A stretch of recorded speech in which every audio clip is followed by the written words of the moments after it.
আপনারা দেখছেন যে আমরা প্রথম ম্যাচ সৌদির সঙ্গে হারছি এবং বরাবরই আর্জেন্টিনা প্রথম দিকের ম্যাচগুলোতে ভালো করে না এবং এরপর থেকে আমাদের কিন্তু আত্মবিশ্বাস প্রথম থেকে ঠিকই ছিল। আমরা প্রথম থেকে আত্মবিশ্বাস ছিল যে Argentina will do something better in future এবং আমরা সেই আত্মবিশ্বাসকে রেখে আমরা কিন্তু এগিয়ে আসছি ফাইনাল পর্যন্ত এবং আমাদের সামনে ফ্রান্স কেন যে কোনো পরাশক্তি আসলেও আমরা জিতবো ইনশাল্লাহ। এই আত্মবিশ্বাস রেখে আমরা এগিয়ে যাচ্ছি এবং ফাইনালে আমরা ট্রফি মেসির হাতে আসবে। বিশ্বকাপে জয়ী হয়ে আমরা সবাইকে দেখিয়ে দিব যে Argentina can do it. Brazil সমর্থকরা যখন যে সৌদি আরবের সাথে আপনারা হারলেন তখন তো বলছিল যে আপনারা এই বিশ্বকাপে আর থাকছেন না বা এই বিশ্বকাপ থেকে বিদায় নেবেন, তো তাদের উদ্দেশ্যে আপনাদের কোনো বার্তা আছে? ব্রাজিলদের উদ্দেশ্যে কি বলবো, আসলে এইভাবে সমালোচনা করা না উচিত না। মুদ্রার এপিক ওপিক দুইটাই দেখতে হয়। খেলার মধ্যে হারজিত থাকে, এটা অবশ্যই খেলার মধ্যে হারজিত থাকবে। আমরা হারছি কিন্তু আমরা পচে যাইনি, সেটা আমরা বারবার প্রমাণ করে দিয়েছি এবং ব্রাজিল সমর্থকদের উদ্দেশ্যে আমরা বলতে চাই আপনারা কি বলছেন যে আমরা সৌদির কাছে হেরে গেছি। হ্যাঁ, সৌদি একটা ভালো টিম, বিশ্বকাপে খেলার মতো একটা টিম, তাদের কাছে আমরা হারতেই পারি। তারা যে কোনো টিমকে হারানোর মতো সক্ষমতা রাখে বিরাট, কিন্তু তারা বিশ্বকাপে যে টিমগুলো আছে সেই টিমের মধ্যে আসতে পারছে। দীর্ঘ 8 বছর পর যেহেতু আর্জেন্টিনা আবার ফাইনালে উঠলো আর মেসিরও শেষ বিশ্বকাপ, আমরা শুধুমাত্র রাজশাহী বিশ্ববিদ্যালয় ক্যাম্পাস না, আমরা গোটা বিশ্বজুড়ে আসলে দেখতে পাচ্ছি উন্মাদনাটা আসলে কত উচ্চে উঠেছে। আর আমরা আশ্বাস রাখি যে এইবার মেসির হাতে কাপটা উঠবে, কারণ যে ফর্মটা আমরা দেখতে পাচ্ছি এই পর্যন্ত, মানে দেখে আসছি মেসি 5টা গোল আর 3টা অ্যাসিস্ট, তো বিশ্বাস রাখি আর কি এবার মেসি কাপটা নেবে এবং সে যে আসলে গ্রেটেস্ট অফ অল টাইম, একজন যে সর্বকালের সেরা ফুটবলার সেটা প্রমাণও করবে। আর কিছুক্ষণ আগে দেখলাম আমরা আমাদের রাজশাহী বিশ্ববিদ্যালয় ক্যাম্পাসে এখানে একটা আনন্দ মিছিল বের হয়েছিল আর সামনে একটি ছাগলকে রাখা হয়েছিল, এটা রিপ্রেজেন্ট করতে যে মেসি আসলে গোট, মানে গ্রেটেস্ট অফ অল টাইম। তো দিন শেষে আমরা এটা বলতে পারি এবং আশা রাখি, বিশ্বাসও রাখি, ভরসাও রাখি ইনশাল্লাহ এবার আর্জেন্টিনা কাপ নেবে আর মেসির হাতে সেই সুদীর্ঘ প্রতীক্ষার বিশ্বকাপটা আমরা আবার দেখতে পারবো ইনশাল্লাহ। অবশ্যই রাজশাহী বিশ্ববিদ্যালয়ে আমার মনে হয় এবং আমি দেখেছি এর আগেও যে রাজশাহী বিশ্ববিদ্যালয়ে আর্জেন্টিনা সমর্থকদের পরিমাণটা অনেক বেশি এবং ব্রাজিলের তুলনায় অনেক, এরাই ডমিনেট করে পুরা রাজশাহীতে, শুধু রাজশাহী বিশ্ববিদ্যালয় ক্যাম্পাসই না।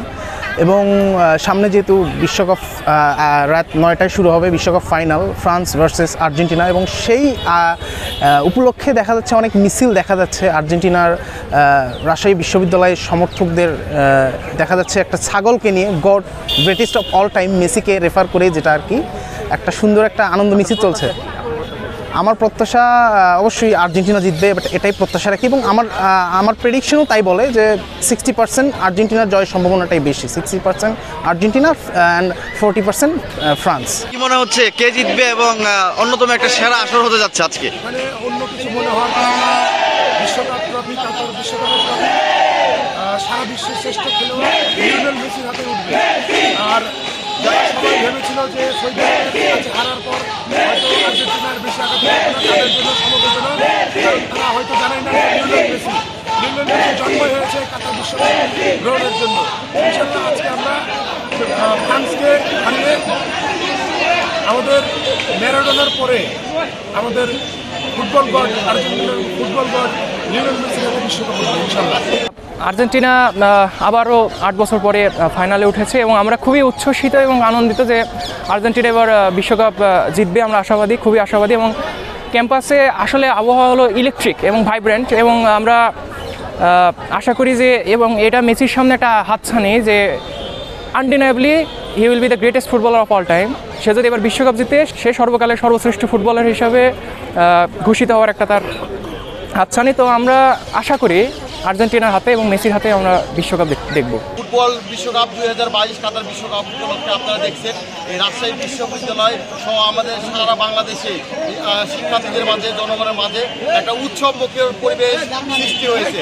আমরা শিক্ষার্থীদের এই উৎসবমুখর পরিবেশকে স্বাগত জানিয়ে আমরা ইতিমধ্যে বাংলাদেশ ছাত্রলীগ রাজশাহী বিশ্ববিদ্যালয়ের পক্ষ থেকে সারা মাসব্যাপী আমরা বাংলাদেশ ছাত্রলীগ রাজশাহী বিশ্ববিদ্যালয়ের পক্ষ থেকে রবীন্দ্র ভবনের সামনে আমরা মাসব্যাপী খেলা দেখেছি। শুধু আমরা বিশ্ববিদ্যালয়ের ছাত্রলীগ না, আপনারা দেখবেন বঙ্গবন্ধু হল ছাত্রলীগের পক্ষ থেকেও তারা খেলা দেখানোর বড় পর্দায় খেলা দেখানোর আয়োজন করেছিল সারা মাসব্যাপী। এবং আপনারা দেখবেন যে আর্জেন্টিনা এবং ফ্রান্সের ফাইনাল খেলাটি আমরা রাজশাহী বিশ্ববিদ্যালয়ের শেখ কামাল স্টেডিয়ামে আমরা আজকে রাত 9টায় এলইডি স্ক্রিনের মাধ্যমে আমরা সরাসরি সম্প্রচার করব। এবং আমি বিশ্বাস করি রাজশাহী বিশ্ববিদ্যালয়ের শিক্ষার্থীরা উৎসব মুখর পরিবেশে খেলাটি উপভোগ করবে। এবং সেই সাথে আমি আর্জেন্টিনার একজন সমর্থক হিসাবে আশা করি আজকে ফাইনালে মেসির হাতে কাপটি উঠবে এবং আর্জেন্টিনা বিশ্বকাপ নেবে।